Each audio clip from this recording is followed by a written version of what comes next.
మేము కట్టిన మెట్రో, మేము కట్టిన ఔటర్ రింగ్ రోడ్, మేము తెచ్చిన అంతర్జాతీయ ఎయిర్పోర్ట్, మేము తెచ్చిన ఐటీ కంపెనీలు, మేము తెచ్చిన ఫార్మా కంపెనీలు, చెన్నై నుంచి ఇక్కడికి తరలించుకొచ్చిన సినిమా ఇండస్ట్రీ ఒక గ్రోత్ కారిడార్గా పనిచేసి ఈరోజు లక్షల కోట్ల రూపాయల ఆదాయాన్ని రాష్ట్రానికి తెచ్చిపెట్టి లక్షలాది మందికి ఉద్యోగ ఉపాధి అవకాశాలు మేము కల్పించినాము. మీరు తెచ్చిన సచివాలయంతో ఒక్క పోస్ట్ అన్న అదనంగా వచ్చిందా? మీరు కట్టిన కమాండ్ కంట్రోల్ రూమ్తో ఒక్క పోస్ట్ అన్న అదనంగా వచ్చిందా? మీరు కట్టిన ప్రగతి భవన్ వల్ల ఒక్క ఉద్యోగమైన వర్కాన్ని వచ్చిందా? మీరు కట్టిన కాళేశ్వరం వల్ల ఒక్క ఎకరాకు నీళ్ళు ఏమైనా మీరు ఇచ్చిండ్రా? లక్షల కోట్ల రూపాయలు కాంట్రాక్టర్లకు ఇచ్చి కమిషన్లు కొల్లగొట్టడానికి మీకు ఉపయోగపడ్డాయి. కానీ మీరు మాత్రం ఆగర్భ శ్రీమంతులైన. హరీష్ రావుకు మోయినాబాద్లో ఫామ్ హౌస్ వస్తుంది, కేటీఆర్కు జన్వాడలో 100 ఎకరాల ఫామ్ హౌస్ వస్తుంది, కేసీఆర్కు గజ్వేల్లో 100 ఎకరాల ఫామ్ హౌస్లు 1000 ఎకరాల ఫామ్ హౌస్ వస్తుంది. మీకు టీవీలు వస్తాయి, మీకు పేపర్లు వస్తాయి, మీకు పెట్టుబడులు వస్తాయి, మీకు వ్యాపారాలు వస్తాయి. మీరు విలాసవంతమైన జీవితాన్ని అనుభవిస్తారు. తెలంగాణ యువతకు మీరు ఉద్యోగాలు ఇచ్చిండ్రా?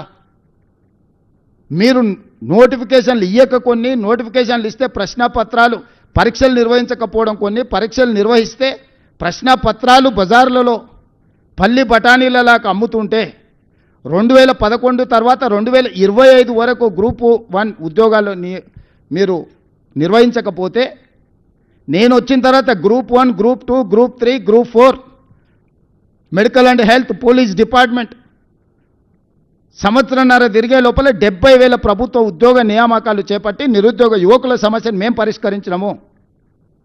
ప్రతి ఉద్యోగి మేము ఇచ్చిన వాళ్ళ వివరాలు ఈరోజు మీడియాకి ఇస్తాం మేము ఎప్పుడు కావాలంటే అప్పుడు.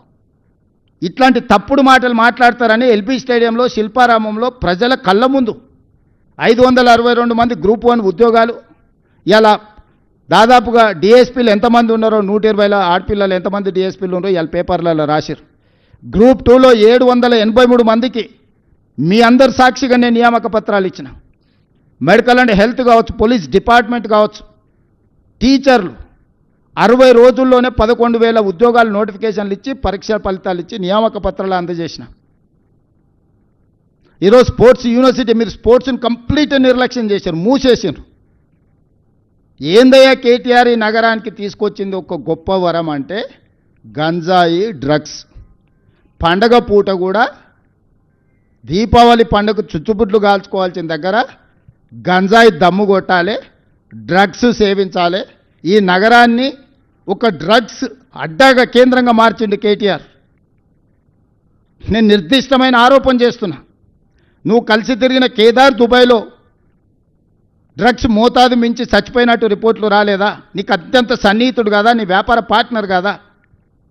నీ బావమరిది ఫామ్ హౌస్లో దొరికిన వాడు డ్రగ్స్ కొకైన్ తీసుకొని దొరికింది నిజం కాదా? 111 జీవోలో వయలేట్ చేసి వందలాది వేలాది ఎకరాలలో మీరు ఫామ్ హౌస్లు, మీరు మీ అనుచరులు ఫామ్ హౌస్లు కట్టుకొని నిబంధనలు తుంగలో దొక్కి హిమాయత్ సాగర్, ఉస్మాన్ సాగర్ని నిర్వీర్యం చేయాలనుకొని దాన్ని మూసేసి దాన్ని సర్వనాశనం చేయడానికి మీరు కంకణం కట్టుకుంటే పునరుద్ధరించడానికి ఈరోజు మేము ప్రయత్నం చేస్తున్నాం గోదావరి జలాలు తీసుకొచ్చి. ఈ నగరానికి ఏది మీరు ఇచ్చినా ఒక బహుమతి చెప్పండి, ప్రజలకు ప్రయోజనం చేకూర్చేది చెప్పండి, నిరుద్యోగ యువకులకు ఉద్యోగాలు ఉపాధి దొరికింది ఒక్కటి చెప్పండి. మీరు తెచ్చిన ప్రాజెక్ట్ ఏదైనా సింగిల్ ప్రాజెక్ట్ నేను చెప్పడం కాదు, మీరు ఆలోచన చేయండి. మేము 2014-15లో చేసిన అభివృద్ధిని 2014 నుంచి 2024 మధ్యలో వాళ్ళు చేసిన అభివృద్ధిని 10 సంవత్సరాలు మా పరిపాలన, 10 సంవత్సరాలు బీజేపీ బీఆర్ఎస్ పరిపాలన తీసుకోండి. నరేంద్ర మోడీ గారైనా చంద్రశేఖరరావు గారైనా గత 10 సంవత్సరాలుగా వాళ్ళు చేసిన ప్రణాళికలు ఏంటివి, తెచ్చిందేందో ఎక్కడ నిలబడి చర్చ చేద్దామన్నా నేను సిద్ధం. కేటీఆర్ను, కిషన్ రెడ్డిని ఇద్దరిని కలిసినామని అడుగుతున్న బ్యాడ్ బ్రదర్స్ని ఇద్దరిని. ఇవాళ ఈ నగరాన్ని అభివృద్ధి చేయాలంటే మాకు ఈ బీఆర్ఎస్ బీజేపీ ఎమ్మెల్యేలు ఎంపీలు అడ్డంకిగా మారినరు, చీడ పురుగుల్లాగా తయారైనరు. కంటోన్మెంట్లో కాంగ్రెస్ గెలిస్తే 5,000 కోట్ల రూపాయలతోనే అభివృద్ధి పనులు మొదలుపెట్టినాం. ఇవాళ జూబ్లీ హిల్స్లో గెలిస్తే ఇక్కడ నగరంలో అభివృద్ధి చేయడానికి నాకు సహకారం అందుతుంది. ఇవాళ అందుకే జూబ్లీ హిల్స్ కాంగ్రెస్ గెలవాల్సిన అవసరం ఉంది. నగరాన్ని అభివృద్ధి చేయాలంటే ప్రజాప్రతినిధుల సహకారం అవసరం. ఈరోజు ఓల్డ్ సిటీలో ఎంఐఎం నాకు సహకరించినందుకు 20 ఏళ్ళ నుంచి ఆగిపోయిన గౌలిగూడ నుంచి చంద్రాయన్గుట్ట కోల్డ్ సిటీ మెట్రో రైలు ఈరోజు పనులు వేగంగా జరుగుతున్నాయి. అండర్ గ్రౌండ్ డ్రైనేజ్ పనులు జరుగుతున్నాయి. మిరాలం ట్యాంకులో elevated road bridge cable bridge ఈరోజు 500 కోట్లతో పనులు ప్రారంభమైనాయి. ఆరాంగఢ్ బ్రిడ్జ్ను కంప్లీట్ చేయగలిగిన నేను. ఓల్డ్ సిటీలో రోడ్ల విస్తరణ పనులు నేను పూర్తి చేయగలిగిన. దాదాపుగా 4-5 వేల కోట్ల రూపాయలు ఈ 2 ఏళ్లలో ఓల్డ్ సిటీ అభివృద్ధి పనుల కోసం నేను నిధులు మంజూరు చేసి నేనే స్వయంగా పర్యవేక్షించి క్షేత్రస్థాయిలో నేనే చేస్తున్నా. మరి బీజేపీ బీఆర్ఎస్ మాకు సహకరించి ఉంటే ఈ నగరం అభివృద్ధి జరుగుతుంది కదా. ఈరోజు నేను ఏం అడుగుతున్నా, ఒక ఓటు అడుగుతున్నా. ఈ ఓటు ద్వారా అభివృద్ధి చేసుకుందాం, మెట్రో విస్తరించుకుందాం, నగరానికి గోదావరి జలాలు తెచ్చుకుందాం, మూసీ నది ప్రక్షాళన చేసుకుందాం. కిషన్ రెడ్డి గారిని సూటిగా అడుగుతున్నా. అహ్మదాబాదులో ఒక నూతన నగరం నిర్మించుకున్నారు. అహ్మదాబాదులో సబర్మతి రివర్ ఫ్రంట్ అని నదీ ప్రక్షాళన చేసుకున్నారు. ఉత్తరప్రదేశ్లో గంగా నది ప్రక్షాళన చేసుకొని 1000 కోట్ల రూపాయలు కేంద్ర ప్రభుత్వం నిధులు ఇచ్చింది. ఈరోజు ఢిల్లీలో మీ ప్రభుత్వం యమునా నది ప్రక్షాళన చేస్తామని 1000 కోట్ల రూపాయలు కేంద్ర ప్రభుత్వం నిధులు ఇస్తుంది. ఉత్తరప్రదేశ్కు నదీ ప్రక్షాళన జరగవచ్చు, ఢిల్లీలో నదీ ప్రక్షాళన జరగవచ్చు, గుజరాత్లో నదీ ప్రక్షాళన జరగవచ్చు. ఈ 3 రాష్ట్రాలు అభివృద్ధి చేసుకోవచ్చు. మరి మూసీ నది ప్రక్షాళన మనకొద్దా? ఎందుకు పగబట్టినావు కిషన్ రెడ్డి? ఎందుకు కేటీఆర్కు సహకరిస్తున్నావు? ఎందుకు కేటీఆర్కు లొంగిపోయినావు? కేటీఆర్ అనేవాడు ఒక విషపురుగు, విష సంస్కృతిని తీసుకొచ్చినోడు.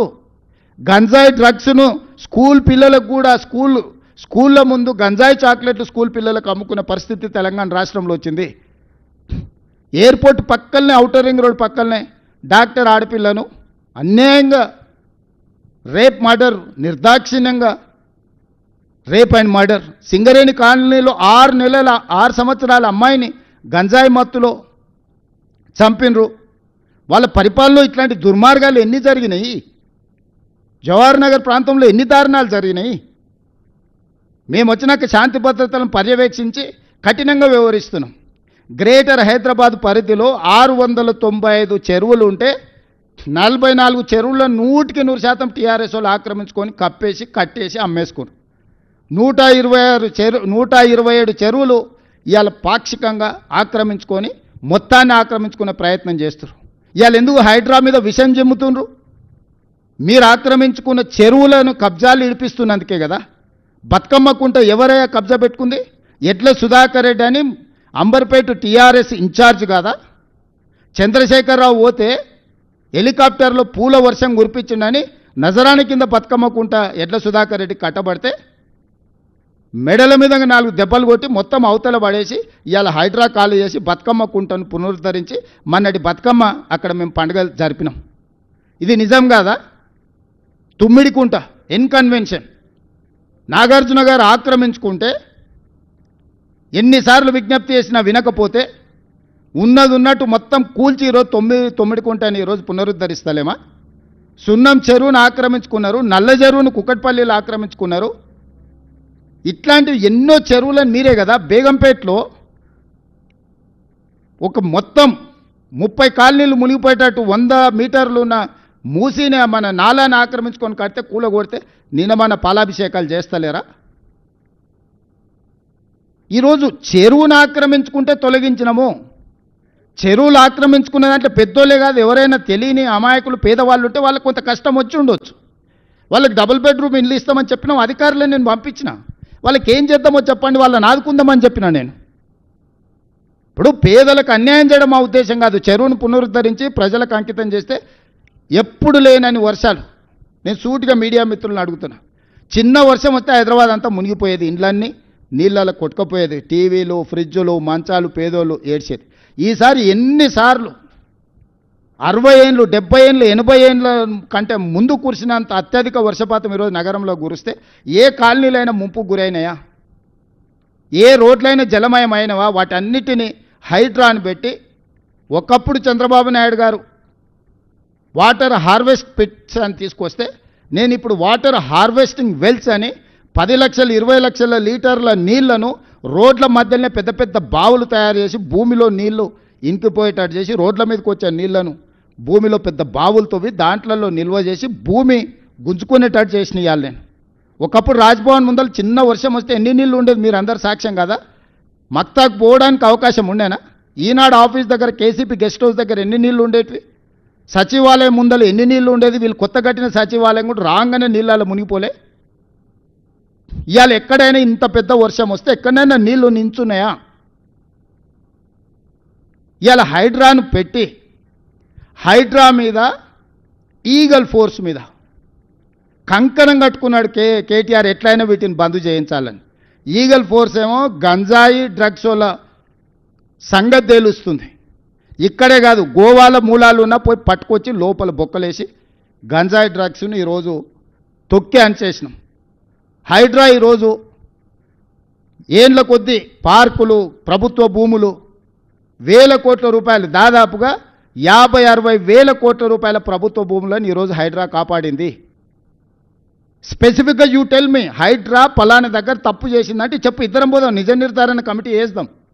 వద్దా అనేది ఏంది అంటే పార్కులు కబ్జా కావాలి, చెరువులు కబ్జా కావాలి, నాలాలు కబ్జా కావాలి, హైదరాబాద్ నగరం మునిగిపోవాలి, నీ స్వార్థం నిండాలి, నీ అవినీతి సొమ్ము పండాలి. ఇదేనా జీవితకాలం? ఇంతేనా? ఎంత సంపాదించుకుంటావు? చివరికి సొంత చెల్లెలకు వాటా ఇవ్వాల్సి వస్తుందని సొంత చెల్లెల్ని కూడా ఇంట్లోకి వెళ్ళి బయటికి నెట్టేసినావు. ఇంతకంటే ఎవడైనా నికృష్టుడు ఉంటాడా? పాత సామెతోటి ఉంది, కోతుల పంచాయతీ పిల్లి తీర్చిందని.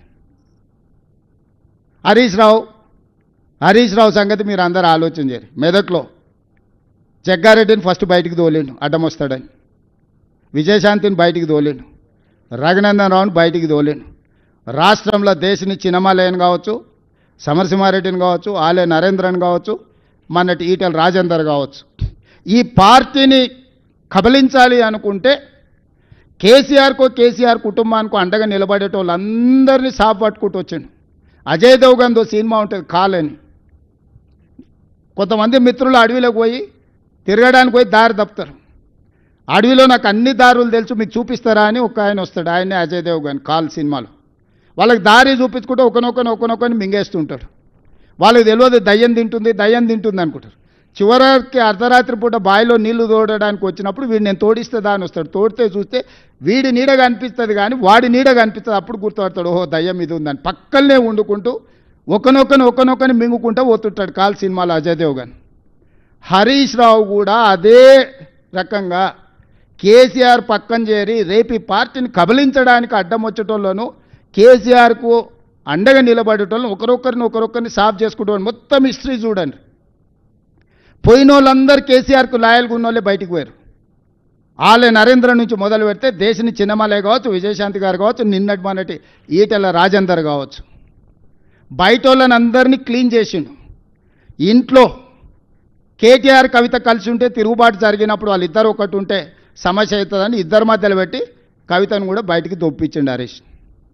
వీడు ఉత్త సోంబేరోడు, మీకు తెలుసు కదా.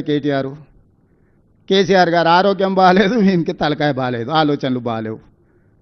ఇంకా హరీష్ దేవుంది ఒకటే స్టెప్, ఇంకా ఒక ఫైనల్ ఏమంటారు, ఇంకొక అడుగు ఉంది గంతే. వెనకటికి కోతుల పంచాయతీ పిల్లి తీర్చింది అన్నట్టు ఈ రెండు కోతులు కొట్లాడుకుంటే ఆశ పంపకాల మొత్తం రొట్టె అటు కొంచెం ఇటు కొంచెం మొత్తం తినడానికి హరీష్ మొత్తం సిద్ధం చేసుకొని పెట్టుకున్నాడు. వీళ్ళ తెలంగాణ రాష్ట్రాన్ని కాపాడేది, వీళ్ళ తెలంగాణ రాష్ట్రానికి ప్రతినిధులు, వీళ్ళ ఈ నగరానికి భద్రత కల్పించేది, వీళ్ళ ఈ నగరాన్ని అభివృద్ధి చేసేది, వీళ్ళ సమన్వయము, ఈ బ్యాడ్ బ్రదర్స్ సమన్వయము మెట్రో ఆపడానికి, మూసీ ఆపడానికి, రీజనల్ రింగ్ రోడ్ ఆపడానికి, రేడియల్ రోడ్స్ ఆపడానికి, ఫ్యూచర్ సిటీని ఆపడానికి, వరంగల్ ఎయిర్పోర్టును ఆపడానికి, ఆదిలాబాద్ ఎయిర్పోర్టును ఆపడానికి, వీటిని ఆపించడానికి బ్యాడ్ బ్రదర్స్ కోఆర్డినేషన్ ఏంది? అభివృద్ధి చేయడానికి సహకరించండి. ఈరోజు ప్రభుత్వం వచ్చింది, ప్రజలు ఎన్నుకున్న ప్రభుత్వం ఇది. మేమేం మీ ఆస్తి అడగడం లేదు కదా. ఈ కక్ష ఏంది? అందుకే విజ్ఞత కలిగిన జూబ్లీహిల్స్ నియోజకవర్గ ఓటర్లను నేను విజ్ఞప్తి చేస్తున్నా, మీ సమస్యల్ని నగర అభివృద్ధిని చేసే బాధ్యత నాది. 10 సంవత్సరాలు అండగా నిలబడండి. 10 సంవత్సరాలు 1994 నుంచి 2004 వరకు చంద్రబాబు నాయుడు గారికి తెలుగుదేశంకి అండగా నిలబడ్డారు. మనం కళ్ళతోనే అభివృద్ధి చూసినాం. 2004 నుంచి 2014 వరకు కాంగ్రెస్ పార్టీకి రాజశేఖర రెడ్డి గారికి అండగా నిలబడ్డారు, అభివృద్ధిని చూసినాం. 2014 నుంచి 2024 వరకు మోడీ కేసీఆర్కి అండగా నిలబడ్డారు, విధ్వంసాన్ని చూసినాం. ఈ 2024 నుంచి 2034 వరకు 10 సంవత్సరాలు జంట నగరాల ప్రజలు మాకు అండగా నిలబడండి, అభివృద్ధి చేసి చూపిస్తాము, మెట్రో పూర్తి చేస్తాం, మూసీ నది ప్రక్షాళన చేస్తాము, హైదరాబాద్కు గోదావరి జలాలను ఇంకా అదనంగా తీసుకొస్తాం, ఫ్యూచర్ సిటీని నిర్మిస్తాం, రేడియల్ రోడ్డును నిర్మిస్తాము, రీజనల్ రింగ్ రోడ్డును నిర్మిస్తాము, మచిలీపట్నం పోర్టుకు రోడ్లు వేస్తాము, శ్రీశైలానికి ఎలివేటర్ కారిడార్తో పాటు గ్రీన్ఫీల్డ్ హైవేస్ నిర్మిస్తాము, ప్రపంచంలోనే అత్యధికంగా గ్లోబల్ కేపబిలిటీ సెంటర్స్ని ఇక్కడికి తీసుకొచ్చి పెడతాము, డేటా సెంటర్స్ని ఇక్కడికి తీసుకొచ్చి పెడతాము, ఫార్మాలో పెట్టుబడులు తీసుకొస్తాం, పరిశ్రమలు తీసుకొస్తాము, ఈవీ వెహికల్స్ ఆటోమొబైల్ ఇండస్ట్రీని హైదరాబాద్ నగరానికి తీసుకొస్తాము, శాంతి భద్రతలను కాపాడతాము, గంజాయి డ్రగ్స్ను తొక్కి నారదీస్తాము. ఇవాళ మనం ఎంత కష్టపడ్డా మన పిల్లలు స్కూల్కి పోయి గంజాయి చాక్లెట్లు తినే పరిస్థితి వచ్చిందంటే ఎంత ఆందోళనకరమైన పరిస్థితి ఉంది నగరంలో. చెరువులు కబ్జా పెట్టుకొని, నాలాలు కబ్జా పెట్టుకుంటే ఆ నీళ్లు మనం జీవితాంతం కష్టపడ్డ వస్తువులన్నీ కూడా నీట మునిగిపోతే ఆ దుఃఖం ఏందో చూడండి. నాలాలు చెరువులు కబ్జాలు పెట్టుకున్న వాళ్ళు పదుల మీద ఉంటే వాళ్ళ కబ్జాల వల్ల మునిగేటోళ్ళు వేల మీద వేలాది కుటుంబాలు ఉన్నాయి. వాళ్ళకి న్యాయం చేద్దాం, నష్టపరిహారం ఇద్దాం. చెరువులు ఆక్రమించుకున్న వాళ్ళు లేకపోతే నాలాలు ఆక్రమించుకున్న వాళ్ళు పేదోళ్ళు ఉంటే, బలిసినోడు ఉంటే పగులుతుంది, పేదోడు ఉంటే ఆదుకుందాం.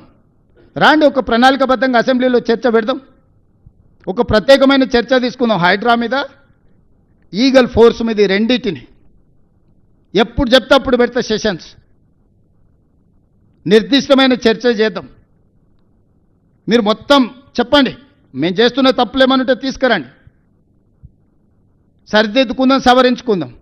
మేము చేస్తున్న మంచి పనులు మొత్తం వివరాలు తీసుకొస్తా. అంతర్జాతీయ స్థాయికి రోజు విస్తరించాలి, పోటీ పడాలి అని అంటే అభివృద్ధికి సహకరించాలి. ఇప్పటి వరకు కౌన్సిలరు, కార్పొరేటర్లు, ఎమ్మెల్యేలు, ఎమ్మెల్సీలు, ఎంపీలు, రాష్ట్రం, కేంద్రం బీజేపీ బీఆర్ఎస్కే ఇచ్చారు.